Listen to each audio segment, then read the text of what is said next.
और बाइबल से पुराने नियम में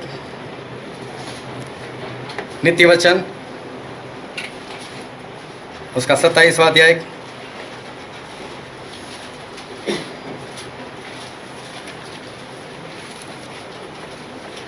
नित्य वचन 27 और हम पढ़ेंगे 11 वचन से लेकर उसके 15 वचन तक। नित्य वचन 27 11 से 15। हे मेरे पुत्र, बुद्धिमान होकर मेरा मन आनंदित कर, तब मैं अपने निंदा करने वाले को उत्तर दे सकूंगा। बुद्धिमान मनुष्य विपत्ति को आती देखकर छिप जाता है, परंतु भोले लोग आगे बढ़े चले जाते और हानि उठाते हैं। जो पराये का उत्तरदायी हो उसका कपड़ा, और जो अनजान का उत्तरदायी हो उससे बंधक की वस्तु ले ले। जो भोर को उठकर अपने पड़ोसी को ऊंचे शब्द से आशीर्वाद देता है, उसके लिए यह शाप गिना जाता है। जड़ी के दिन पानी का लगातार टपकना और जगदालू पत्नी दोनों एक से है। परमेश्वर पिता का वचन हमारे लिए बहुत ही आशीषित है और परमेश्वर पिता का वचन सच्चा है। और बाइबल में लिखा है, यदि तू सच्चाई को जानेगा तो सच्चाई तुझे आज़ाद करेगी। आज भी परमेश्वर का वचन एक आज़ादी की ओर लेकर जाने वाला है, इसलिए बहुत ध्यान से परमेश्वर के वचन को सुनना ताकि उससे ग्रहण कर सको और आने वाले दिनों में उसके अनुसार चलकर परमेश्वर के स्वर्गराज के बारे सुन सको। प्रभु यीशु जब इस धरती पर आए थे तो उन्होंने काफ़ी दृष्टांत दिए थे और दृष्टांतों में लोगों से बात करते थे। साथ में प्रभु यीशु जो है उन्होंने स्वर्गराज के काफ़ी दृष्टांत दिए। स्वर्गराज की तुलना जो है वो अलग अलग बातों से उन्होंने की है। और मत्ती रचित सुसमाचार उसका 13वां अध्याय उसके 44वें वचन में परमेश्वर प्रभु यीशु ने ऐसा कहा कि स्वर्ग का राज जो है वो खेत में छिपाए हुए एक धन के समान है, जिसे वो मिला उसने अपना सब कुछ बेचकर उस धन को अपने हाथ में ले लिया। प्रभु उसने स्वर्ग राज के बारे में बात की कि स्वर्ग राज किसी के खेत में छिपाए हुए एक धन के समान है। जो किसी को उस बारे में पता चला तो उसने किसी भी रीति से उस धन को प्राप्त कर लिया, उस धन को इकट्ठा कर लिया। फिर आगे उसका 45 और 46 वचन में भी प्रभु ने एक और दृष्टांत दिया कि स्वर्ग का राज एक मोती के व्यापारी के समान है। उसे एक बहुमूल्य मोती मिल गया और उसके कारण उसके पास जितने भी मोती थे वो सारे मोती उसने बेच दिए और जो बहुमूल्य मोती था वो उसने खरीद लिया, उसको किसी भी रीति से उससे प्राप्त कर लिया। ये दोनों जो दृष्टांत है वो तकरीबन एक जैसे है। और प्रभु ने ऐसा कहा कि खेत में छुपाया हुआ एक धन, मतलब किसने छुपाया वो नहीं लिखा, लेकिन कहीं पर किसी की जमीन में धन था। अभी समझ लो हो सकता है 10 पीढ़ी चली गई, 20 पीढ़ी चली गई, पता नहीं, लेकिन अब वो जमीन किसी के हाथ में है जिसके हाथ में उसको नहीं मालूम कि मेरी जमीन के नीचे कुछ धन छिपा हुआ है। पुराने ज़माने में बंजारे लोग ऐसा करते थे, जो एक जगह से दूसरी जगह पर जाते कारोबार करते। जब उनके पास कुछ बचत हो जाती थी तो वो लोग किसी पात्र में भरकर उसको ज़मीन में उतार देते थे और वहाँ पर कुछ निशान छोड़कर वो चले जाते थे। जब वहाँ से वापस आते थे तो उसको ले लेते थे। लेकिन कई बार ऐसा होता था कि जिससे छुपा है वो मर गया तो किसको मालूम कहाँ पर है वो धन, मरने वाला तो मर गया। तो कई बार आपने भी ऐसा सुना होगा कि किसी के खेत में से या किसी के घर में से या किसी के ज़मीन में से कुछ सोना चांदी वगैरह निकला। ऐसा कई बार समाचार हमको सुनने को मिलते। तो ये इसी तरह से होता था। लेकिन किसी ने छुपाया, बहुत ही एक हो सकता है 10 पीढ़ी चली गई, 20 पीढ़ी चली गई, अब वो जमीन जिसके हाथ में है उसको नहीं मालूम कि नीचे धन छुपा हुआ है, लेकिन कहीं से समझो किसी को पता चल गया कि ये जो जमीन है वो तो है सिर्फ 2 लाख की, लेकिन उसके नीचे जो धन छिपा हुआ है वो तो कम से कम 200 करोड़ का है। जमीन 2 लाख की है और नीचे जो धन छुपा हुआ है वो 200 करोड़ का है। ऊपर जो खेती करा उसको तो मालूम ही नहीं, किसी को पता चल गया जमीन किसी और की है, तो ऐसा तो नहीं बोल सकता है मुझे यहाँ पर खोदने देख, मुझे ऐसा पता चला कि यहाँ पर धन है, मैं उसको निकालना चाहता हूँ, तुझे बाद में पैसा दे दूंगा, ऐसा तो बोल नहीं सकता। वो तो यही चाहेगा कि धन मुझे मिल जाए। तो धन प्राप्त करने के लिए उसको क्या करना पड़ेगा, इसकी ज़मीन खरीदनी पड़ेगी। अभी कई लोग ऐसे होते ज़मीन नहीं बेचते, ये मेरे पिता की नहीं बेचने वाला मैं। अभी जिसको पता चल गया नीचे धन है, वो जाता है उस मालिक के पास, मुझे ज़मीन दे दे, मुझे खरीदनी है, मुझे नहीं बेचनी। अरे 2 लाख कैश देता हूँ, नहीं मुझे बेचनी नहीं है। चलो कोई बात नहीं, रेट तो आजकल मार्केट में 2 लाख चल रहा है, लेकिन मैं तो 3 लाख दे देता हूँ। उसको तो मालूम नीचे 200 करोड़ है, नहीं मुझे बेचनी नहीं है। कोई बात नहीं, 5 लाख देता हूँ भाई। अभी उसको भी दिल में कुछ होने लगा, 2 लाख की जमीन 5 लाख मिल रहा है, चलो दूसरी भी खरीद सकता हूँ मैं, हो सकता है 5 लाख में ना माना तो 10 लाख में मान जाए। लेकिन अगर उसकी 10 गुनी 20 गुनी कीमत दोगे वो पक्का मान जाएगा। उसको भी मालूम इतना ज़्यादा पैसा मिल रहा है। अभी समझो इसके पास तो है नहीं इतने पैसे, क्या करेगा, अपना जितना भी है जो कुछ है उसके पास सब कुछ बेचकर किसी भी तरह से उस ज़मीन को खरीद देगा, क्योंकि उसको इतना मालूम जिस दिन मैंने ज़मीन खरीद ली मैं मालामाल हो जाऊंगा, मेरे ऊपर कोई कर्जा नहीं रहने वाला है। उसको पता है पक्का नीचे 200 करोड़ छिपी हुई। ये मैं सिर्फ एक दृष्टांत देता हूँ, एक कहानी। प्रभु से ने ऐसा कहा, स्वर्ग का राज ऐसा है, जिसको पता चल जाए ना कि स्वर्ग राज मतलब बहुत अनमोल चीज़ें, वो तो अपना सब कुछ बेचकर भी स्वर्ग के राज को वो तो प्राप्त कर लेगा। वो सब कुछ अपना बेचकर भी, चाहे उसके पास जितना भी हो वो बेचकर भी उस ज़मीन को किसी भी तरह से वो प्राप्त कर लेगा, उस धन को किसी भी तरह से प्राप्त कर लेगा।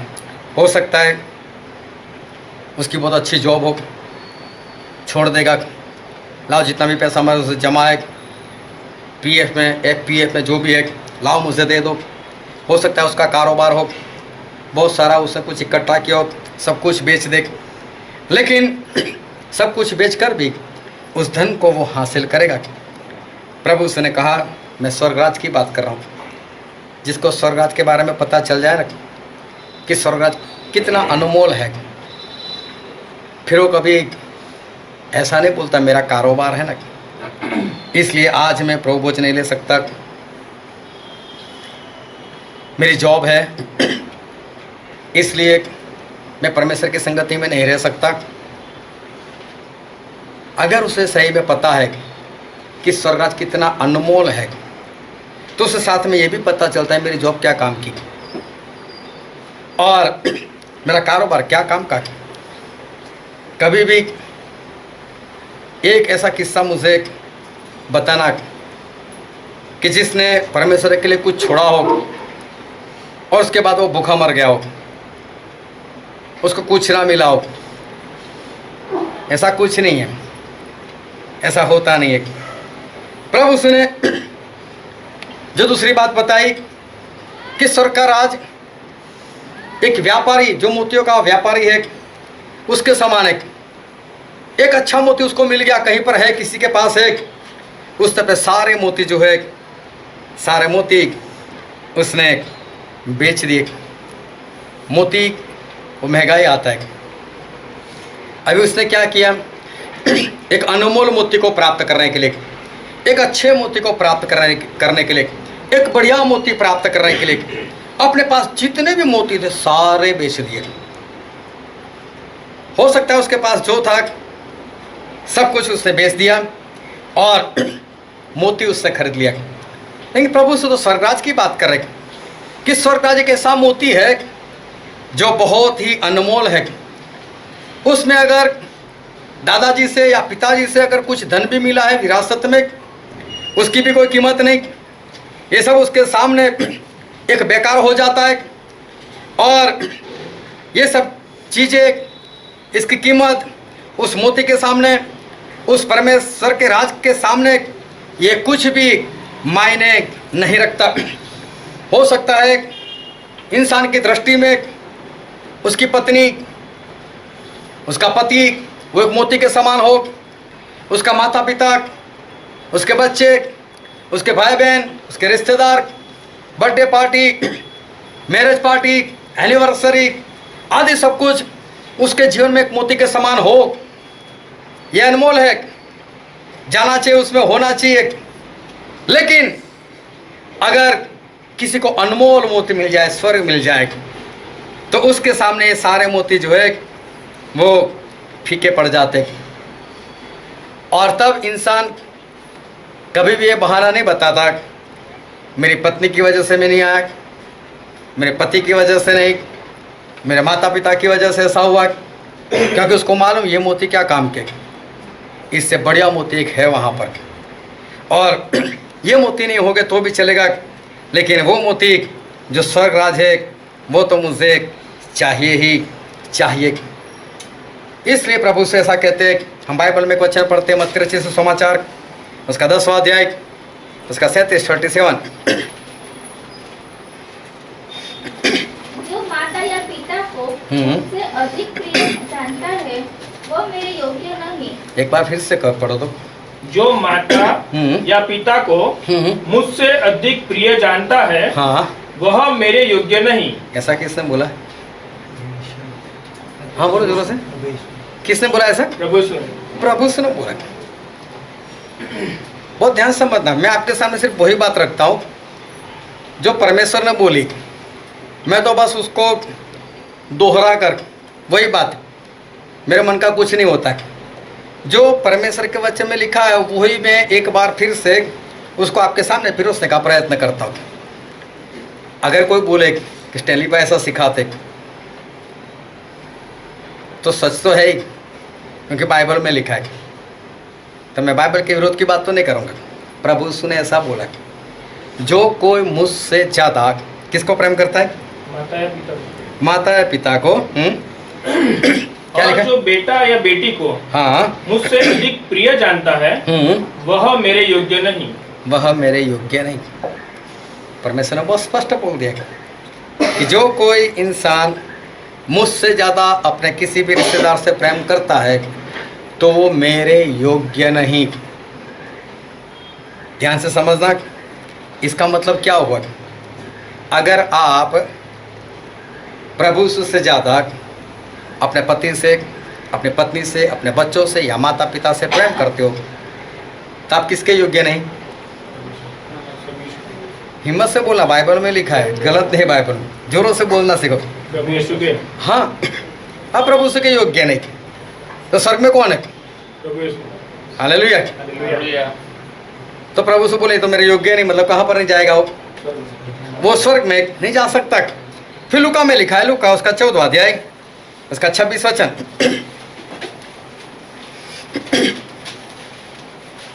यदि कोई मेरे पास आए हाँ, और अपने पिता और माता और पत्नी और लड़के वालों को और भाइयों और बहनों वरन अपने प्राण को भी अप्रिय न जाने, तो वह मेरा चेला नहीं हो सकता। हाँ, वो तो मेरा चेला ही नहीं है।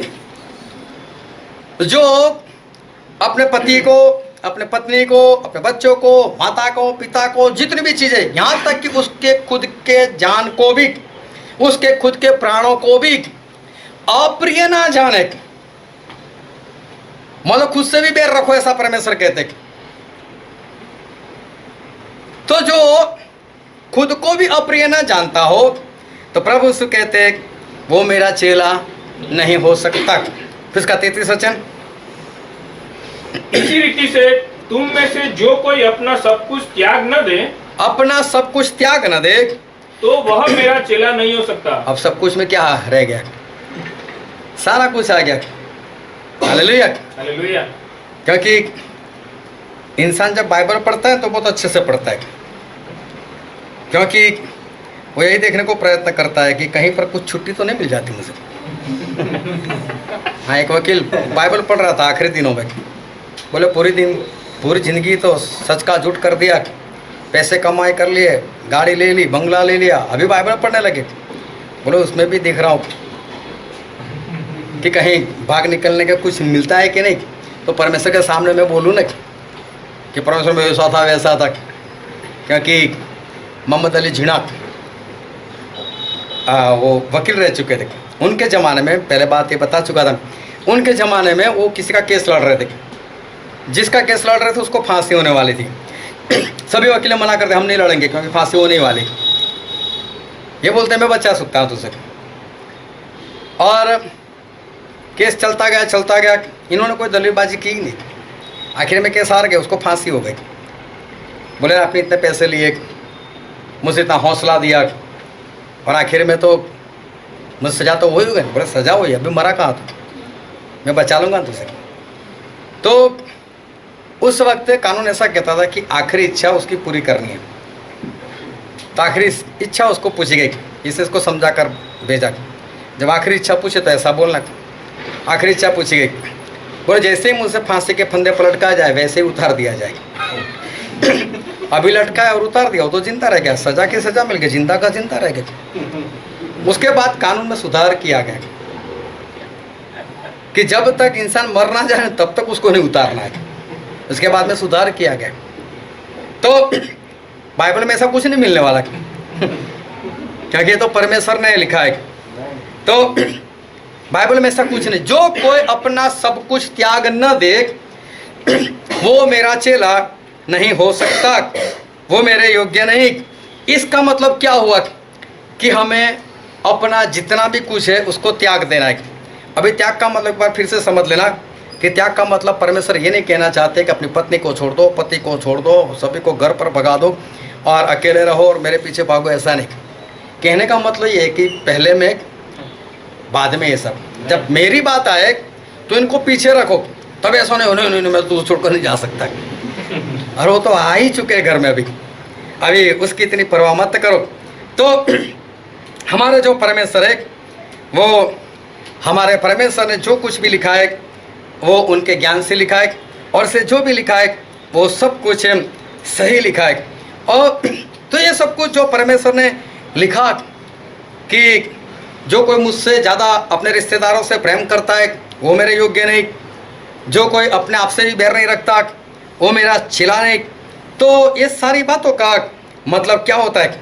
अगर आप अपने मम्मी पापा जो है आपके, अगर आप उनको परमेश्वर से ज़्यादा अगर मान सम्मान देते हो तो क्या होगा आपका? बोलते रहना साथ में। हाँ, कहाँ जाओगे? हाँ, आप चेले ही नहीं, योग्य नहीं, तो परमेश्वर के राज में आप जा सकते नहीं। परमेश्वर आपको उस राज में वो नहीं ले सकते। अगर परमेश्वर के लिए आप इनको पीछे करते हो तो फिर क्या हो सकता है? फिर क्या मिलता है हमको स्वर्ग मिलता है। अभी ध्यान से समझना कि क्या परमेश्वर आपके मम्मी पापा से जलते? एक पति पत्नी जा रहे थे, तो रास्ते में कोई कॉलेज में पढ़ती हुई लड़की मिल गई होगी, पति की पहचान वाली, तो बातें करने लग गया। अभी इतना इंटरेस्ट से बातें करने लगा कि कुछ टाइम चला गया। पत्नी बेचारे ऐसे ही देख रही, मेरे साथ भी कोई बातें करे किसी। आधा घंटा हो गया, तो पति को बोला, पति चलो घर पर चलते, तुम्हें जो चोट आई ना वहाँ पर मैं वो आयोडेक्स लगा दूँ। बोले मुझे कहाँ चोट आई? अरे घर पर तो चलो। बात की बात करता है। क्यों? इसको जलन आ गई। किसी के साथ इतनी बातें करते, क्या परमेश्वर को ऐसी जलन आएगी? परमेश्वर को जलन आएगी नहीं, क्योंकि एक बच्चा वो परमेश्वर की ओर से मिरास है। आपके माता पिता को जो बच्चे मिले, आप मिले, वो परमेश्वर की कृपा, परमेश्वर नहीं आपको दिया है वहां पर। तो फिर परमेश्वर जलते होते तो देते ही नहीं आपको वहां पर, उनको बांझी रखते। लेकिन परमेश्वर ने आपको वहां पर दिया, गिफ्ट दी। इसका मतलब परमेश्वर आपसे माता पिता से भी प्रेम करते, आपसे भी प्रेम करते। तो परमेश्वर आपके माता पिता से वो जलते नहीं। अगर परमेश्वर ऐसा कहते कि मुझसे ज्यादा पत्नी से मत प्रेम करो, पति से मत प्रेम करो, तो क्या परमेश्वर आपके पति या पत्नी से जलते क्या? ऐसा भी नहीं है, क्योंकि अगर परमेश्वर ना चाहते तो आपकी शादी नहीं होती, कितना भी कुछ कर लेते, लेकिन परमेश्वर शादी होने ही नहीं देते। आपके जितने भी भाई बहन, आपके जितने भी रिश्तेदार हैं, वो सभी जो है उससे हमारे परमेश्वर नहीं जलते। वो सारे परमेश्वर ने ही आपको दिए हुए, ये सब कुछ परमेश्वर की कृपा से है। तो फिर परमेश्वर बोलते क्यों ऐसा? अभी समझ लो कि आपको मोबाइल की सख्त जरूरत है, आपके पास पैसे नहीं है, आपके पास कर्जा लेने के लिए भी कुछ नहीं है, लेकिन मोबाइल की सख्त जरूरत है। अभी कोई आता है ऐसे वक्त पर, ले भाई मैं तुझे मोबाइल देता हूँ, अच्छा मोबाइल खरीद कर आपको दे दिया, आपको गिफ्ट दे दी, आपका काम जो है चलने लग गया। अब उसको किसी दिन, हफ्ते बाद, महीने बाद, साल बाद, कभी भी उसको आपकी कोई ज़रूरत है, भाई साहब मेरे साथ आना नहीं। उस वक्त अगर आप ऐसा बोलते हो, नहीं मुझे तो मोबाइल में वीडियो देखना है, या तो मुझे तो कोई रेसिपी देखनी है, तो जिसने दिया है उसके साथ आप क्या कर रहे हो? उसका अपमान कर रहे हो आप। हालेलुया। समझ रहे बात? दिया उन्होंने, तो मोबाइल अभी आपके लिए अहम चीज बन गई। मोबाइल अहम चीज नहीं है, अहम चीज वो है जिन्होंने दिया। हालेलुया। और जब उसने जो दिया उस चीज के ऊपर आप ज्यादा ध्यान देते हो, उसे ज्यादा प्रेम करते हो, इसका मतलब आप उसका अपमान कर रहे हो। तो परमेश्वर बोलते मेरा अपमान मत करो, तेरे माता पिता मैंने दिए, तुझे बच्चे मैंने दिए, तेरे भाई बहन मैंने दिए, तुझे जॉब मैंने दी, तेरा कारोबार मैं चला रहा हूं, तुझे ज्ञान मैंने दिया, समझ मैंने दी। और उस जो परमेश्वर ने हमको दिया है उसको जब हम ज्यादा प्रेम करते हैं, तो इसका मतलब ये है कि हम ऐसा कह रहे हैं कि परमेश्वर हम आपका अपमान कर रहे हैं, ये परमेश्वर का अपमान है। इसलिए परमेश्वर नहीं चाहते कि आप ऐसा कुछ करो। और परमेश्वर का अगर अपमान हो जाए फिर भी परमेश्वर क्या स्वर्ग में ले ले? नहीं, वो तो बहुत दयालु, बहुत कृपालु है। ऐसा नहीं है। परमेश्वर ने आपको दिया तो सारे रिश्तेदार, माता पिता, भाई बहन, बच्चे, जो कुछ परमेश्वर ने आपको दिया है वो इसीलिए दिया है कि आप एक होकर जीवन जियो, एक होकर जियो। अगर आप एक होंगे ना तो कभी भी ये प्रॉब्लम आएगा ही नहीं। अगर आप सभी लोग एक हो, बहुत ध्यान समझना, खास कर जितने पति पत्नी है, जो माता पिता है, खास ध्यान रखें। अगर आपके पति को, आपके पत्नी को या आपके बच्चे को कोई फोन कर बुलाता है प्रार्थना के लिए आ जाओ, अगर उस वक्त आप उसको रोक रहे हो तो उसका कारण क्या है? वो देने वाले है कौन? तो परमेश्वर ने दिया। तो जब परमेश्वर ने दिया है तो आप उसको रोकते हो क्यों? इसका मतलब आप डायरेक्ट परमेश्वर से बैर कर रहे हो। और अगर आप एक मन होते, अगर आप एक मन होते तो क्या ऐसा करते? इसका मतलब चाहे आप पति पत्नी हो लेकिन एक नहीं हो। हालेलुया।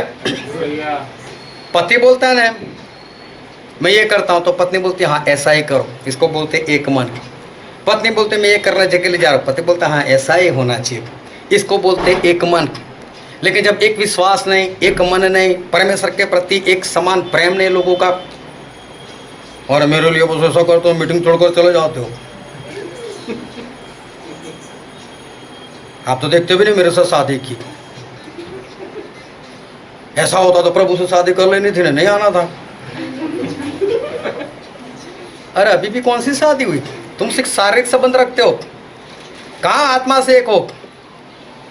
अगर आत्मा से एक होते तो ये नौबत ही नहीं आती। ये तो बस सिर्फ आप एक गलत व्यवहार कर रहे हो, ये व्यभिचार है। जब आप आत्मा से एक नहीं, तो फिर जो कर रहे हो वो गलत कर रहे हो। परमेश्वर जो है, उन्होंने हमको पत्नी दी है, उन्होंने पति दिया है, उन्होंने बच्चे दिए, तो हमारा सबसे ज़्यादा प्रेम जो है वो हमारा सिर्फ और सिर्फ परमेश्वर के प्रति होना चाहिए। मुझे किसी की पत्नी से कोई सवाल नहीं है, मुझे किसी के पति से भी कोई सवाल नहीं। आपको जैसे जीना वैसे जी सकते हो, लेकिन स्वर्ग में जाना चाहिए, बात सही है। बस ये सारी बातें जो है वो बाइबल में लिखी है और ये परमेश्वर के दिल की बात है। तुम मुझसे ज़्यादा किसी और को प्रेम करते हो, परमेश्वर बोलता है आप मेरे योग्य नहीं, मुझे ये बात जो है पसंद नहीं। अभी वो ध्यान समझना, अगर कोई पति पत्नी से और पत्नी पति से ज़्यादा प्रेम करता है परमेश्वर से ज़्यादा, तो ये परमेश्वर का अपमान करते हैं। इसलिए उसके लिए नरक जो है वो नरक वो पक्का होता है। ऐसे लोगों का क्या हो सकता है? उनके सामने नरक आ रहा है, नरक उनके सामने चलकर जो है आ रहा है।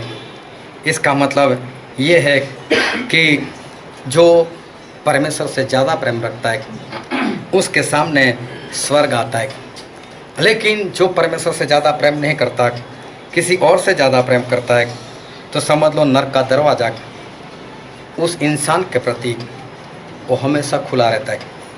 किसी ने नरक का दरवाज़ा देखा है? हालेलुया।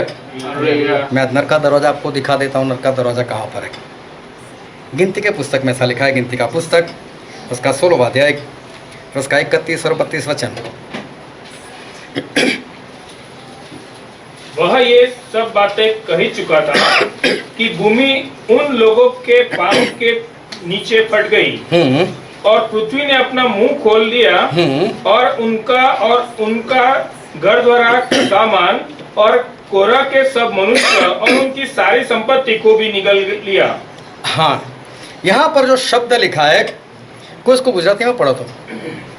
અને એ સર્વ વાતો તે બોલી રહ્યો हाँ તે જ પડે એમ થયું કે તેઓની તળેલી જમીન ફાટી અને પૃથ્વી પોતાનું મુખ ઉગાડીને તેઓને તથા તેઓના ઘર ખાટલાઓને તથા કોરાના સર્વ માણસોને તથા તેઓની સર્વ માલમત્તાને સ્વાહા કરી ગઈ। यहाँ पर जो लिखा है धरती ने अपना मुंह खोला। हालेलुया। हालेलुया। ये धरती ने मुंह किस जगह पर खोला? ये लोग जंगल में जा रहे थे और जंगल में किसी जगह पर कोरा और उसके साथी कुछ लोग थे मूसा के विरोध में हो गए।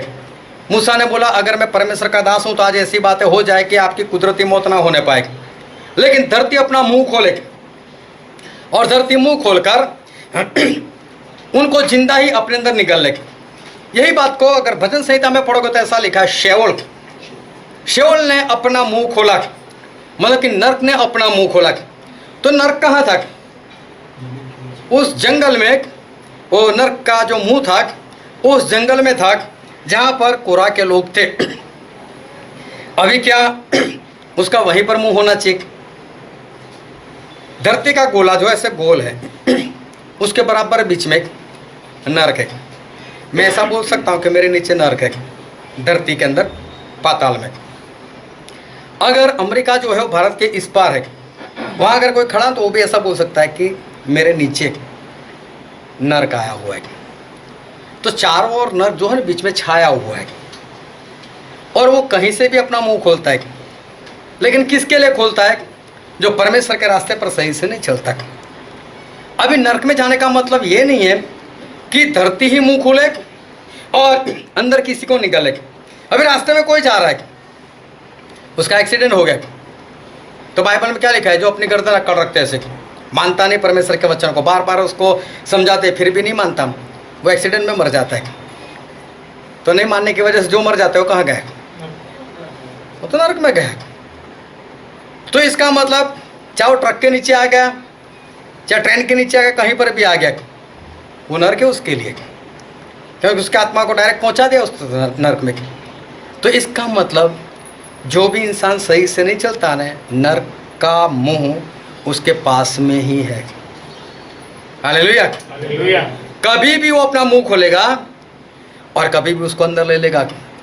कई बार सुनने को मिलता है, अभी तो बहुत अच्छे थे, बस मालूम नहीं बाथरूम में जाते हो गिर गए, खत्म हो गए।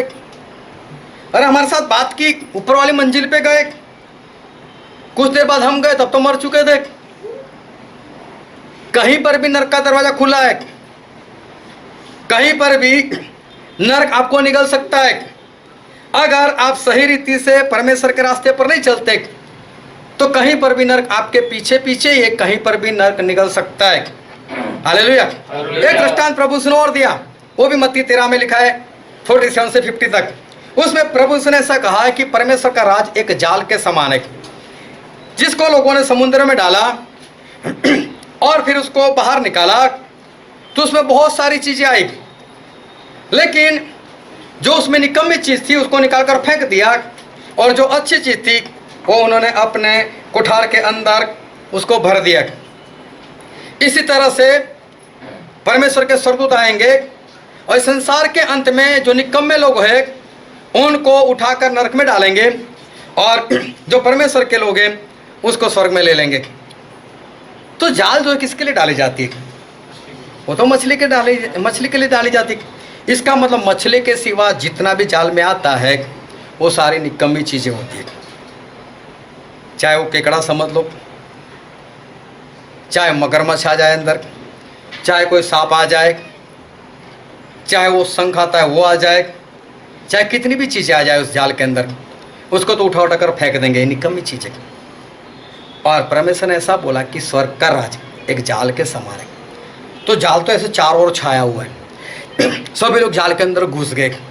अबे संग मैं तो जाल के अंदर, मैं तो स्वर्ग में जाऊँगा, मैं स्वर्ग में जाऊँगा। अभी नहीं पता चलेगा, जब बाहर निकालेंगे जाल और फिर पता चलेगा। जाल के अंदर तो है, मंडली के अंदर तो बहुत सारे लोग हैं, बाइबल पढ़ने वाले तो बहुत लोग हैं, सुनने वाले बहुत लोग हैं, आराधना करने वाले बहुत लोग हैं। सभी को समय तो स्वर्ग में जाऊंगा, मैं तो स्वर्ग में ही जाऊंगा। मन कहा दीप जला, ख्वाबों में क्यों खोया है? उस संग को ऐसा है, लेकिन जैसे समुद्र के किनारे पर हम चलते, उसके अंदर छोटा सा जंतु तुरंत अंदर घुस जाता है। कोई आया बाहर से तो इतना अच्छा दिखता है, इतना मजबूत कि उसके ऊपर पैर रख दो तो आपके पैर में चोट आ सकती है, लेकिन वो खुद इतना कमजोर है कि डर के मारे अंदर घुस जाता है।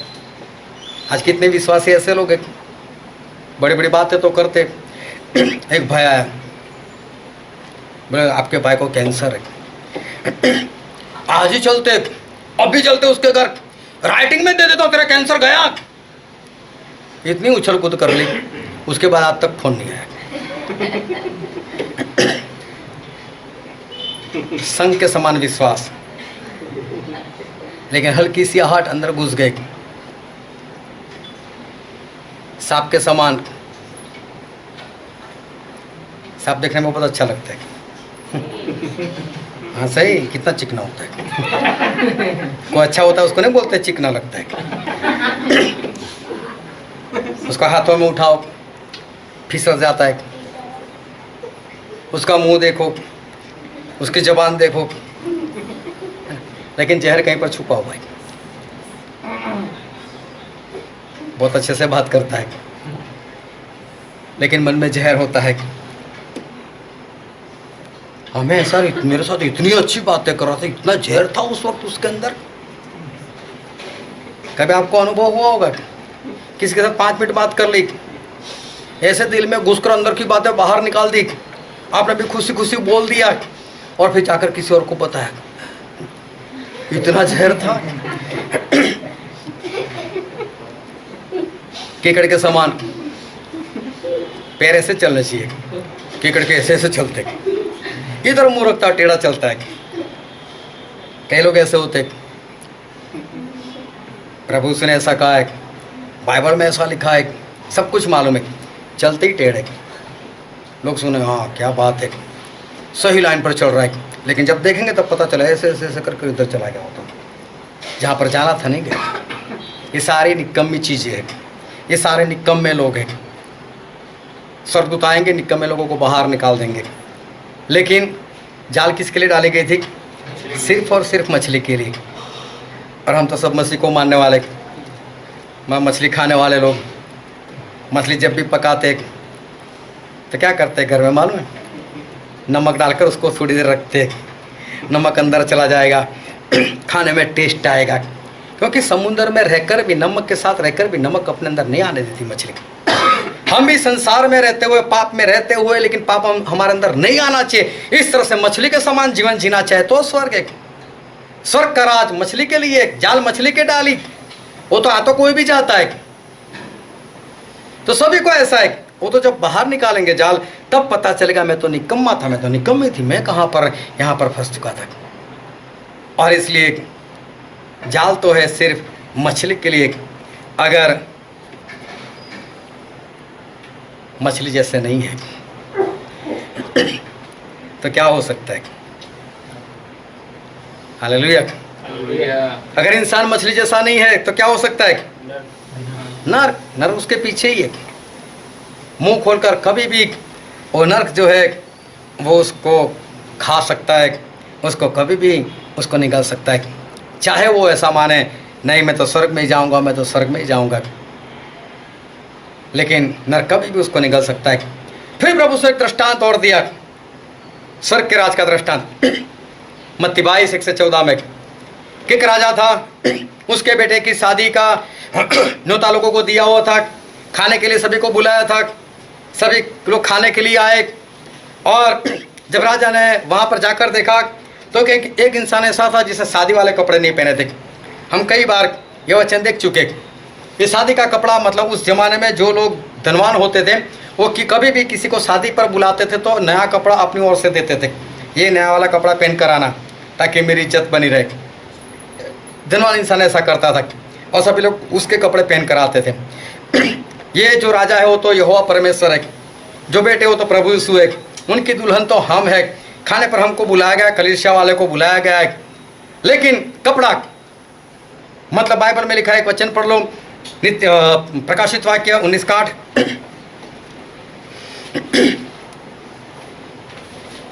और उसको शुद्ध और चमकदार महीन मलमल के पहनने का अधिकार दिया गया, क्योंकि उस महीन मलमल का अर्थ पवित्र लोगों के धर्म के काम है। ये तो धर्म के काम है, तो आज्ञाकारी है। एक इंसान ऐसा वहां पर पहुंच गया जिसने आज्ञाकारी नहीं की थी, कपड़े नहीं पहने थे, दूसरे कपड़े तो थे, लेकिन परमेश्वर वाले कपड़े मतलब आज्ञाकारी जो थी वो उसके जीवन में नहीं थे। अब बिना वस्त्र, बिना आज्ञाकारी लोग अगर ऐसा सोचता रहे मैं तो चला जाऊंगा, मैं तो चला जाऊंगा स्वर्ग में, मैं तो चला जाऊंगा, तो क्या ऐसा होगा? क्या परमेश्वर ऐसा होने देंगे? परमेश्वर स्पष्ट बात करते, ऐसा नहीं होगा। कभी भी नर्क उसके पीछे ही है, उसके साथ में ही कभी भी अपना मुंह खोलेगा और नर्क उसको अपने अंदर ले लेगा। प्रभु ने एक दृष्टांत और दिया स्वर्ग के राज का, जो है मत्ती 25:1-13 में। 10 कंवारी थी, सभी की शादी हो गई थी, 5 मूर्ख थी, 5 बुद्धिमान थी, और सभी की शादी तय हो गई थी। कई बार ये दृष्टांत हम समझ चुके कि उस ज़माने में सिर्फ मंगनी होती थी और उसके बाद 360 दिन मतलब 1 साल जो है वो दूल्हे को दिया जाता था। 360 दिन में कभी भी दूल्हा अपनी पत्नी के गांव में या शहर में आ सकता था और अपनी पत्नी को लेकर चला जाता था। कोई इनविटेशन नहीं, कोई डेट फिक्स नहीं, कोई वक्त फिक्स नहीं, मैं इतने बजे आऊँगा। लेकिन जितनी भी लड़कियों की शादी तय हो जाती थी उनको कपड़े पहनकर तैयार बैठना पड़ता था। हो सकता है उसका पति, होने वाला पति आधी रात में आए और उसका जो मित्र था वो चिल्लाए, दूल्हा आ गया, नाम भी नहीं बोलता था। और उस वक्त जो दुल्हन होती है वो भाग कर जाती थी, मेरे वाला तो नहीं आया, मेरे वाला तो नहीं आया। और अगर उसके वाला आया तो वापस घर में नहीं आती थी कि मैं जा रही हूँ, वो चली जाती थी। दूसरे तीसरे दिन वो जो दूल्हा होता था वो लड़की के घर पर ये खबर पहुँचाता था कि आपकी बेटी मेरे पास है और अभी शादी का खाना रखा है, आ जाना। उसकी डेट फिक्स होती थी। तो जो लड़की होती थी जिसकी शादी तय हो गई होती थी, उसको 24 घंटे तैयार रहना पड़ता था। अभी से 5 ऐसी थी जो मूर्ख थी। मूर्ख इसलिए वो गिनी गई क्योंकि जिस वक्त उनका दूल्हा आया उस वक्त उनकी जो मशाल थी वो बुझने लगी थी, अंदर का तेल खत्म हो गया था, आधी रात में तेल मिल नहीं सकता, और इस वजह से वो अपने दूल्हे को देख नहीं पाई, उसके पास जा नहीं पाई और रह गई और वो नरक में चली गई। हम प्रभु से की दुल्हन है, हमें भी 24 घंटे तैयार रहना है। 24 घंटे पवित्र आत्मा हमारे अंदर अंदर अंदर होने चाहिए, और पवित्र आत्मा अंदर होते हैं तो उसके फलों से पता चली जाता है कि किसके अंदर पवित्र आत्मा है और किसके अंदर पवित्र आत्मा नहीं है। अभी ये जो 5 थी मूर्ख, वो हर रोज घर से कुपी में तेल लेकर जाती होगी, लेकिन 1 दिन 2 दिन 10 दिन 15 दिन ये यार घर से तेल उठा उठा कराते, हमें नहीं तो डायरेक्ट सुबह खुलती है, कोई दूल्हा आया नहीं होता, छोड़ो आज तेल नहीं लेकर जाना, आज ही आएगा, आज ही आएगा। जिस दिन तेल लेकर नहीं गए उसी दिन दूल्हा आ गया। अरे तू हर रोज लेकर जाती थी, ज़्यादा से ज़्यादा क्या 360 दिन बस, बाद में तो आने ही वाला था तेरा दूल्हा, 360 में कभी न कभी तो आ जाता, 360 दिन उठाना था, उठा लेती। उस दिन उसने तेल नहीं लिया और 5 नाश हो गई। अच्छे से मसीह में चलते थे, पवित्र आत्मा में भरकर चलते थे, लेकिन फिर धीरे धीरे पीछे हो गए, पवित्र आत्मा को गंवा दिया। अगर ऐसा होगा तो बिना पवित्र आत्मा क्या इंसान स्वर्ग जा सकता है? ऐसे इंसान के साथ साथ नरक का मुंह रहता है, वो कभी भी उसको निगल लेगा। ये वचन उसके लिए नहीं है जो अपनी आयु लिखवा कर आया कि मैं 120 साल या 100 साल जीने ही वाला हूँ, तब तक मुझे कुछ नहीं होने वाला, उसके लिए ये वचन नहीं है। जिसको मालूम है कि मेरी मौत कभी भी आ सकती है, सभी के लिए वचन है। तो वो ध्यान से वचन को समझना। पवित्र आत्मा को कहीं पर गंवा बैठे हो तो नरक का मुंह आपके साथ में है, कभी भी वो खोल सकता है और इंसान को निकल सकता है। फिर मत्ती 25 और 14 से 30 में और एक परमेश्वर के राज के बारे में दृष्टांत दिया हुआ है। उसमें एक व्यापारी अपने 3 नौकरों को, एक को 5 सिक्का देता है, एक को 2, एक को 1 सिक्का देता है। ये सारी बातें हमें मालूम है कि क्या है। 5 वाले ने 5 सिक्के कमाए, 2 वाले ने 2 सिक्के कमाए, लेकिन 1 वाले ने संभाल कर रखा। हालेलुया। लेकिन उसने 1 का 2 नहीं बनाया, 1.5 भी नहीं बनाया, कुछ भी नहीं किया, आलसी रहा। और कोई पढ़ो तो मत्ती 25 और उसका 24वां वचन। तब जिसको 1 थोड़ा मिला था उसने आकर कहा, हे स्वामी, मैं तुझे जानता था कि तू कठोर मनुष्य है और जहाँ नहीं छिटता वहां से बटोरता है। सो मैं डर गया और जाकर तेरा तोड़ा मिट्टी में छिपा दिया। देख, जो तेरा है वह यह है। हाँ, और आगे। उसके स्वामी ने उसे उत्तर दिया, उस स्वामी ने इस नौकर को उत्तर दिया कि हे दुष्ट और आलसी दास, हे दुष्ट और आलसी दास। देखो, ये कहीं व्यभिचार करने के लिए नहीं गया, ये चोरी करने के लिए नहीं गया, ये क्रोध करने के लिए नहीं गया, गाली बोलने के लिए नहीं गया, लड़ाई झगड़ा करने के लिए नहीं गया। इसने एक ही काम किया, सोता रहा। एक भी आत्मा जीत कर नहीं लाया, एक भी आत्मा ने ना किसी और के साथ आत्मा जीतने में उसने कोई सहायता की, कुछ भी नहीं किया इसने। और इस कारण से परमेश्वर ने उसको ऐसा बोला, दुष्ट और आलसी चाकर। फिर उसका 30 वचन पढ़ो तो। और इस निकम्मे दास को बाहर के अंदर में डाल दो, इसको बाहर के अंदर में डाल दो, और जहाँ रोना और दांत पीसना होगा, और दांतों का पीसना होगा। हालेलुया। हालेलुया। देखो, एक आत्मा नहीं जीतने की वजह से इंसान कहाँ जाएगा? नरक में जाएगा। ये बहुत स्पष्ट बाइबल में लिखा है, और यूहन्ना में लिखा है, यूहन्ना उसका 15 अध्याय उसका 8 वचन। मेरे पिता की महिमा इसी से होती है कि तुम बहुत सा फल लाओ, तब ही तुम मेरे चेले ठहरोगे। हाँ, बहुत से फल ला लेकर आओ, तभी मेरे चेले ठहरोगे। बहुत से फल परमेश्वर चाहते हैं, लेकिन एक भी फल नहीं, कैसे वो चेला ठहरेगा। फिर इसका 16 वचन, तुमने मुझे नहीं चुना, परंतु मैंने तुम्हें चुना है और तुम्हें ठहराया ताकि तुम जाकर फल लाओ। हाँ, हाँ पढ़ो। और तुम्हारा फल बना रहे कि तुम मेरे नाम से जो कुछ पिता से मांगो वह तुम्हें दे। परमेश्वर एक बार फिर कहते हैं, मैं तुम्हें ठहराया कि फल लेकर आओ। फल तो चाहिए चाहिए।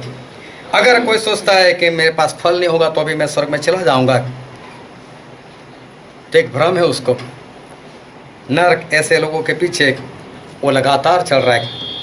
कभी भी नरक जो है वो इसको निगल लेगा, कभी भी नरक अपना मुंह जो है वो खोल देगा। सोचो आप कहीं पर जा रहे हो, ध्यान से समझना, और जिस रास्ते से आप जा रहे हो सामने कहीं पर आग लगी हुई है, उसी रास्ते से आपको गुजरना है। आग भी काफ़ी लगी हुई, आसपास में कोई रास्ता नहीं। अभी आपके पास आग से बचने का एक ही रास्ता है, वापस मुड़ जाओ वहाँ से, तो आप बच सकते हो। लेकिन आप अगर ऐसा सोचते हो नहीं यार मैं तो आगे चलता हूँ, हो सकता है आग मुझे ना भी जलाए, हो सकता है मैं आग में से होकर उस पार चले जाऊँ और मुझे कुछ भी नहीं होगा, क्या ऐसा हो सकता है? हालेलुया, हाँ या ना, क्या ऐसा हो सकता है? अगर ऐसा कोई इंसान सोचता है तो उसको क्या कहा जाए? मूर्ख।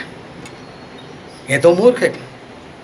चला गया अंदर, कपड़े जल गए, सर का कुछ हिस्सा थोड़ा सा जल गया, बाल जल गए, पलट कर भागा। यार सोई में जलाती है आग तो लोग क्या बोलेंगे उसका? मूर्ख है। लेकिन बुद्धिमानी किसमें है? वहां से वापस आ जाओ। नरक साथ साथ चल रहा है। नरक मतलब आग। जितने भी वचन हम देख गए कि स्वर्ग का राज ऐसा है, परमेश्वर ने बोला स्वर्ग के राज के साथ परमेश्वर कुछ भी नहीं करेंगे, मतलब समाधान नहीं करेंगे, जो है लिखा है वैसा ही करेंगे परमेश्वर। अगर उनमें कुछ भी कमी घटी है तो समझ लेना कि स्वर्ग नहीं जा सकते। और बुद्धिमानी इसी में है कि जो नरक दिखाई देता है, हमारे सामने आता हुआ दिखाई देता है, उससे किसी भी तरह से भाग जाओ, उससे किसी भी तरह से बच जाओ। इसी में बुद्धिमानी है। जो वचन आज हमने पढ़ा था नीति वचन, उसका 27वां अध्याय 11 से लेकर 15 वचन, कोई पढ़ो तो उसका 12 वचन। बुद्धिमान मनुष्य विपत्ति को आती देखकर छिप जाता है। बुद्धिमान मनुष्य विपत्ति को आती देखकर क्या करता है? छिप जाता है। हालेलुया। हालेलुया। इसका मतलब जो उसके सामने विपत्ति आ रही है, एक बुद्धिमान इंसान कहीं पर जा रहा है, विपत्ति आ रही है, आप बुद्धिमान, इसका मतलब ये नहीं कि विपत्ति नहीं आएगी, विपत्ति आ रही है। और जो बुद्धिमान है वो क्या करता है? छिप जाता है, उसको देखकर छुप जाता है। फिर नीति वचन का पुस्तक उसका 22वां अध्याय उसका 3रा वचन पढ़ो तो। चतुर मनुष्य विपत्ति को आते देखकर छिप जाता है।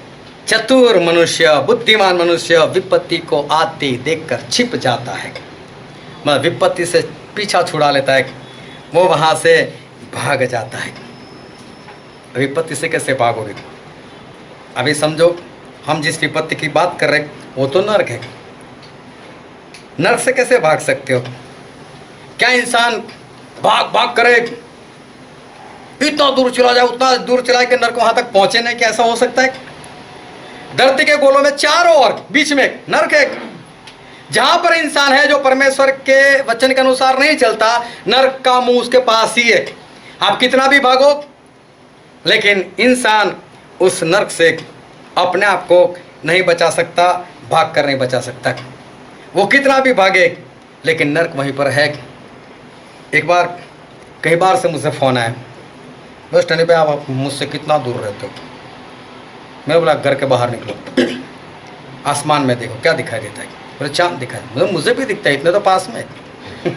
आपको भी चाँद दिखता है, मुझे भी, हम तो इतने पास में है। लेकिन चांद ही इतना बड़ा है ना, वहाँ पर भी दूर दूर दिखाई देता है, यहाँ पर भी दिखाई देता है।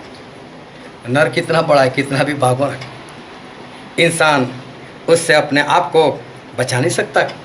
लेकिन पौलुस तिमोथी को पत्र लिखकर ऐसा कहते हैं, 2 तिमोथी उसका 2 अध्याय और 22 वचन।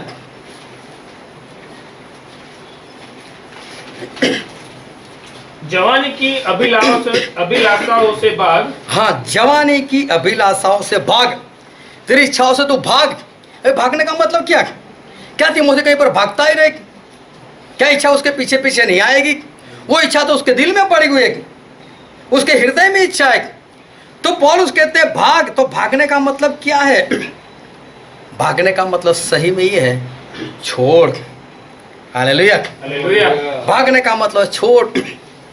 नरक से भागने का मतलब, जो बुद्धिमान होता है वो विपत्ति को देखकर छिप जाता है। छिपने का मतलब ये है कि ऐसे काम कर कि तू नरक ना जा सके। तू ऐसे काम कर, अपने आप को सुधार ले कि तू स्वर्ग में ही जा सके। अभी नरक से बचना वही बुद्धिमानी है। आती विपत्ति को देखकर, नरक को देखकर छुप जाना, उसी में तो बुद्धि है। प्रभु ने कहा, जो कोई मेरी बातों को सुनता है और साथ में मानता भी। एक वचन पढ़े लो कोई, मत्ती उसका 7वां अध्याय उसका 24 और 25 वचन। इसलिए जो कोई मेरी ये बातें सुनकर उन्हें मानता है, प्रभु ऐसा कहता है, जो कोई मेरी बातें सुनता है और मानता भी है, वह उस बुद्धिमान मनुष्य की नाई ठहरेगा। देखो बुद्धिमान है वो, हाँ, जिसने अपना घर चट्टान पर बनाया, जिसने अपना घर चट्टान पर बनाया, और मेघ बरसा और बाढ़ आई बाढ़ आई और आंधियां चली, आंधियां भी चली और उस घर पर टक्करें लगी, उस घर के ऊपर टक्करें भी लगी, परंतु वह नहीं गिरा। लेकिन वो नहीं गिरा। बुद्धिमान उसके अंदर छुपा हुआ था, वो घर नहीं गिरा। फिर क्योंकि उसकी नींव चट्टान पर डाली हुई थी। परंतु जो कोई मेरी ये बातें सुनता है और उन पर नहीं चलता, वह उस निर्बुद्ध मनुष्य की नाई ठहरेगा। जो मेरी बातें सुनता है लेकिन मानता नहीं, वो तो निर्बुद्ध है, मूर्ख है। जिसने अपना घर बालू पर बनाया, जिसने अपना घर रेत पर बनाया, और मेघ बरसा और बाढ़ें भी आई और आंधियां भी चली, और उस घर पर टक्करें लगी, उस घर पर टक्करें लगी, और वह गिरकर सत्यानाश हो गया। और गिरकर संप्रदेश उसका नाश हो गया। देखो, मूर्ख का घर, उसके ऊपर भी बरसात, उसके ऊपर भी बाढ़ है, उसके ऊपर भी टक्कर है। तो बुद्धिमान का घर है तो वहां पर भी टक्कर तो आती है, बाढ़ तो वहां पर भी आती है। ऐसा नहीं कि बुद्धिमान के जीवन में विपत्ति नहीं आती, विपत्ति तो आएगी। दोनों के जीवन सेम सेम चल रहे, 5 मूर्ख स्त्री हो या 5 बुद्धिमान, दोनों के साथ में सब कुछ सेम सेम हो रहा है, सब कुछ समान हो रहा है। जाल में जितने भी लोग फंसे, सभी को ऐसा हम स्वर्ग में ही जाएंगे। सभी लोग साथ में ही है, जो इसके साथ मछली के साथ हो रहा है वही दूसरों के साथ हो रहा है, सभी कुछ सेम हो रहा है। विश्वासी और अविश्वासी दोनों के साथ सब कुछ एक समान सा हो रहा है। लेकिन बुद्धिमान अपने आप को जांच लेता है, बुद्धिमान अपने आप को परख लेता है, और बुद्धिमान विपत्ति को देखकर वो छिप जाता है। बुद्धिमान है, इसका मतलब ये नहीं कि उसके जीवन में विपत्ति नहीं आएगी, लेकिन छिप जाता है वो। लेकिन जब बेल को उसका काम खत्म हो जाता है, अभी बूढ़ा हो गया, तो मालूम है उसको कहाँ पर बेचते थे? कसाई को बेचते थे। उस दिन भी बेल कैसे चलता है? हाँ, आज भी खेत में मालूम नहीं अभी चूरा मिलने वाला है, आज खेत में खाने को नहीं मिलने वाला। मूर्ख इस तरह से चलते जाता है, मर जाता है, नरक में चला जाता है। लेकिन बुद्धिमानी इसमें है कि जो उस नरक से अपना पीछा छुड़ा लेता है, उससे छिप जाता है, मतलब वो अपने आप को सुधार लेता है। अब बहुत ध्यान समझना, अगर आप बुद्धिमान हो तो आपको क्या करना चाहिए? पति से, पत्नी से, माता पिता से, बच्चों से ज़्यादा प्रेम करना चाहिए, कारोबार से ज़्यादा प्रेम करना चाहिए, अपनी जॉब से ज़्यादा प्रेम करना चाहिए, या फिर प्रभु से ज़्यादा प्रेम करना चाहिए? हालेलुया। थोड़ा जोरों से बोलो, पता चले। प्रभु यीशु से, प्रभु यीशु से प्रेम करना चाहिए। चलो, आप नहीं करते थे आज तक, तो जो आज बुद्धिमान बनने वाला है वो क्या करने वाला है? नहीं, प्रेम नहीं, किसको? हालेलुया। जो आज तक ऐसा नहीं करता था, लेकिन आज वचन से पता चल गया, तो बुद्धिमान इंसान क्या करेगा? उसको पता चलेगा नरक मेरे पीछे है, उसका मुंह खुला हुआ है, कभी भी मुझे निकल सकता है। तो बुद्धिमान क्या करेगा? जो आज बुद्धिमान अभी बन रहा है वचन सुनकर, तो वो क्या करेगा? परमेश्वर से प्रेम करेगा। वो परमेश्वर से सबसे ज्यादा प्रेम करेगा। हालेलुया। हालेलुया। हालेलुया। अगर आज तक जो बुद्धिमान नहीं थे, मछली के समान नहीं थे, हो सकता है केकड़े के समान, हो सकता है मगरमच्छ के समान, हो सकता है सांप के समान, लेकिन आज वचन सुनने के बाद जो बुद्धिमान वो क्या करेगा? परमेश्वर से ज्यादा प्रेम करेगा। नहीं, वो क्या करेगा? क्या? मछली बनेगा। हालेलुया। वो क्या बनेगा? मछली। मछली बनेगा। जो बुद्धिमान है वो तो ऐसा ही करेगा। अगर किसी ने वो कपड़े नहीं पहने आज्ञाकारी के, आज उसको पता चल गया, तो बुद्धिमान आज क्या करेगा? कपड़े पहन लेगा। जोरों से आज्ञाकारी करेगा। आज्ञाकारी करेगा, वो कपड़े पहन लेगा। अगर आज का वचन सुनने के बाद जितने लोग पवित्र आत्मा गंवा बैठे, तो बुद्धिमान आज से क्या करेगा? पवित्र आत्मा को- क्या करेगा? पवित्र आत्मा को पाएगा। पवित्र आत्मा को पाएगा। पाएगा। बाजार में नहीं मिलता, आधी रात को नहीं मिलता। एक बार गंवाने के बाद ये मत समझना कि आसानी से मिल जाएगा। एक बार उनका अपमान करने के बाद बहुत कुछ करना पड़ता है। अगर आज पता चल गया कि मैंने एक भी आत्मा नहीं जीता, तो बुद्धिमान क्या करेगा? बोलने से भी डर लगता है। आत्मा जीतने की कोशिश करेगा। कोशिश नहीं करेगा, जीतेगा वो। हालेलुया। हालेलुया। एक सुथार था और वो किसी गांव में गया होगा कमाई करने के लिए। किसी ने बुलाया, मेरा इतना फर्नीचर है, अच्छा था, नामी था, तो काफ़ी कुछ पैसा इकट्ठा कर कर उसको थैली में बांध कर और ऐसे यहाँ पर बगल में डालकर जा रहा था। रास्ता कुछ ऐसा था, सामने एक डाकू मिल गया, एक ही था। उसने ऐसे गन दिखाई, बोले जो पूछे दे दे। इसने पैसे निकाल लिए, भाई पकड़। गले में देखा सोने की चेन, पकड़। जेब में देखा मोबाइल, और पकड़। जो कुछ था सब कुछ इसने दे दिया। वो तो उठकर जा रहा था, ये भाई साहब रुको रुको। सुथार ने सर के ऊपर पगड़ी बांधी थी, बोले पगड़ी में 2 गोली मार दे। बोले क्यों? बोले यार मेरी पत्नी को भी बताना पड़ेगा ना, मैं लूट कर आया हूँ। वो तो समझे कि जुआ खेलने बैठ गया होगा, फोकट में लड़ाई झगड़ा होगा, तू 2 गोली मार दे, मैं बताऊँगा देख गोली लगी थी। मैंने तो बचने का भी प्रयत्न किया, उसको मारने का भी प्रयत्न किया, 2 गोली मार दे। 2 गोली मार दी। वो जान लगा, अरे एक मिनट। उसने अपना जो कोट था ऐसे खोला, बोले इधर भी 2 गोली मार दे। लगेगा मैंने कुछ ज़्यादा प्रयत्न किया था। 2 गोली इधर भी मार दी। मैं जो पैंट पहनी थी उसको भी ऐसा करो, यहाँ पे भी 2 गोली मार दे। 2 गोली वहाँ पर भी मार दी। बोले अब एक काम कर, कोट की इधर भी गोली मार। बोले कितनी गोली में लाऊंगा? थी वो तो खत्म हो गई। इस उसको पकड़, चल ला मेरा देता हूँ तुझसे। उससे तो बलवान था एक। इसको कहते हैं बुद्धिमान। बुद्धिमान विपत्ति को देकर छिप जाता है, मतलब भाग नहीं जाता, कहीं पर छिप नहीं जाता।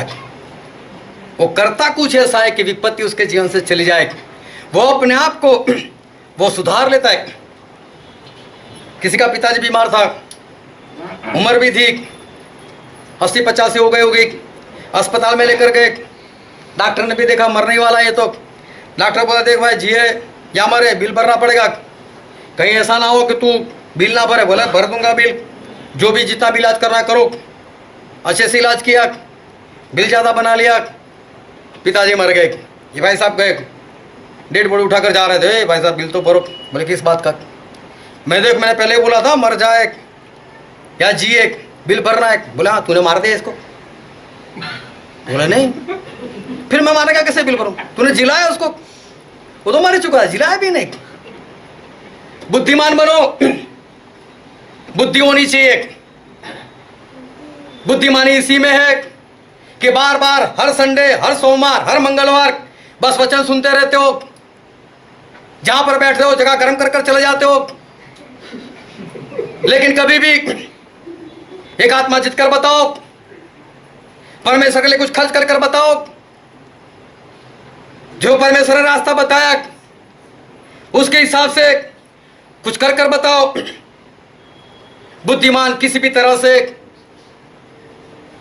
वो अपना पीछा उस आने वाली विपत्ति से वो छुड़ा देता है,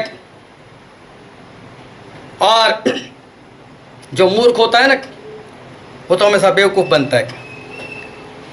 कभी बंगाल में जाना, बंगाल वाले उनका बोलने का तरीका कुछ अलग रहता है। हम बोलते हैं कलकत्ता, बोलते कोलकाता। अभी ऐसा बंगाली किसी के बाजू में रहने के लिए आ गया था, आसपास में रहते तो रिश्ता बन जाता है। बस आप कॉल आना मेरे घर पर, कल मेरे घर पर भोजन है, कोई बात नहीं। इसने पत्नी को बोला कल तो हमारा भोजन रखा हुआ है और खाएंगे अच्छे से, कुछ भी मत बोलो, बनाने की जरूरत नहीं। पत्नी भी खुश हो गई। 11 बजे आ जाओ, भोजन के लिए आ जाओ। चले गए, बैठे वहाँ पर, वहाँ उनके कुछ गाने शुरू हुए, जिसको भी मानते होंगे। 2 बजे तक हुए। 2 बजे के बाद इनको भी भूख लगी थी, चलो अब सब समाप्त, इसको अभी खाना आएगा, चलो भोजन समाप्त, कल फिर भोजन आ जाना। वो तो भोजन को भोजन बोलता। जब और बातें समझ में आती है, कलकत्ता का कोलकाता बोलता है तो भोजन का नहीं पता चला है भोजन बोल रहा है। मूर्ख ऐसे होते हैं, मूर्ख फंस जाते। बुद्धिमान बनो, परमेश्वर से सबसे ज़्यादा प्रेम करो, पवित्र आत्मा प्राप्त करो, आत्मा जीत लो, आज्ञाकारी करो, विश्वास में मजबूती पाओ, ताकि ये नर्क जो पीछे पीछे आ रहा है उस विपत्ति से अपना मुंह छुड़ा लो, उस विपत्ति से अपने आप को बचा लो। एक बार फिर से एक आखिरी वचन पढ़ लेते हैं, नीति वचन 27 उसका 12 वचन। बुद्धिमान मनुष्य विपत्ति को आती देखकर छिप जाता है। हाँ, बुद्धिमान बनो। नर्क तो अपना मुंह खोले बैठी है, कभी भी निकल सकता है वो। ये मत समझना कि आप जवान हो तो मौत बूढ़े होकर ही आती है, ये मत सोचना कि मौत कभी भी आ सकती है। एक इंसान था और उसकी किसी के साथ अनबन थी। क्या समझना, ये बात अभी याद आ गया तो बता देता हूँ। तो कई बार उसके साथ मेल मिलाप करने का प्रयत्न किया था, लेकिन ये मना ही करता था, मुझे मेल मिलाप नहीं करना, मुझे मेल मिलाप नहीं करना। एक बार बाइबल पढ़ते पढ़ते लूका उसका 12 अध्याय उसने पढ़ लिया और उसमें जो कुछ लिखा था तो उसको ऐसा लगा कि मुझे भी मेल मिलाप कर देना चाहिए, और इसलिए उसने लूका 12 प्रिंट निकाली, उसकी अच्छे से घर में सजा कर रखा। आज भी है घर में, मैं मेल मिलाप कर लूँगा, लेकिन अंदर से मन तैयार नहीं हो रहा है। और उन्हीं दिनों में जवानी में मौत हो गई, मौका नहीं मिला। ये मत समझना कि बुढ़ापे में मौत आती है। नर्क कभी भी किसी को भी लेकर जाए उससे पहले बुद्धिमान बनो, अपने आप को सुधार लो, अपने आप को बचा लो। आओ हम सभी अपनी आंखों को बंद करें, अपने मस्तकों को प्रभु से आगे झुकाए। जो राजाओं के राजा है, जो प्रभु के प्रभु है, जो हमारे बीच में है। मेरे प्रियो, सुलेमान राजा पवित्र आत्मा से भर कर कहते हैं कि बुद्धिमान इंसान वो विपत्ति को देखकर छुप जाता है। नर्क से कोई अपने आप को छुपा नहीं सकता, वो तो मरने के बाद भी मिलने वाला है। लेकिन परमेश्वर ये कहना चाहते हैं कि वो रास्ता ही बदल दो, वो काम ही छोड़ दो जो आपको नर्क में ले जाता है। आज हमने प्रभु से को सारे दृष्टांत देखे कि स्वर्ग का राज कैसा है। मेरे प्रिय, किसी इंसान ने नहीं बोला है, प्रभु से खुद बोला है, जो स्वर्ग के मालिक है, तो फिर उन्होंने जैसा कहा है वैसा ही होगा। लेकिन आज बुद्धिमान बनो, उस छिपे हुए धन को देखो और सबसे ज़्यादा उस धन को प्रेम करो, उस मोती को सबसे ज़्यादा प्रेम करो। आपके माता पिता, आपकी पत्नी, आपके पति, आपके बच्चे परमेश्वर ने आपको दिए। परमेश्वर छोड़ने को नहीं कहते, लेकिन परमेश्वर कहते हैं मुझसे सबसे ज़्यादा प्रेम करो। मछली के समान बनो, आज्ञाकारी के वस्त्र पहन लो, पवित्र आत्मा को गंवा मत दो, और अगर गंवा बैठे तो उसको बहुत जल्द प्राप्त कर लो। उपवास करो उसके लिए, एक मन इच्छित हो जाओ लोगों से, लगातार प्रार्थना करो कि परमेश्वर की कृपा हो जाए, आत्मा जीतो ताकि बचाए जाओ। बुद्धिमान बनो, अपने आप को सुधार लो। ये वचन समझने के लिए, ग्रहण करने के लिए, उसके अनुसार चलने के लिए प्रभु यीशु की कृपा हम सभी पर होने पाए। Thank you Jesus.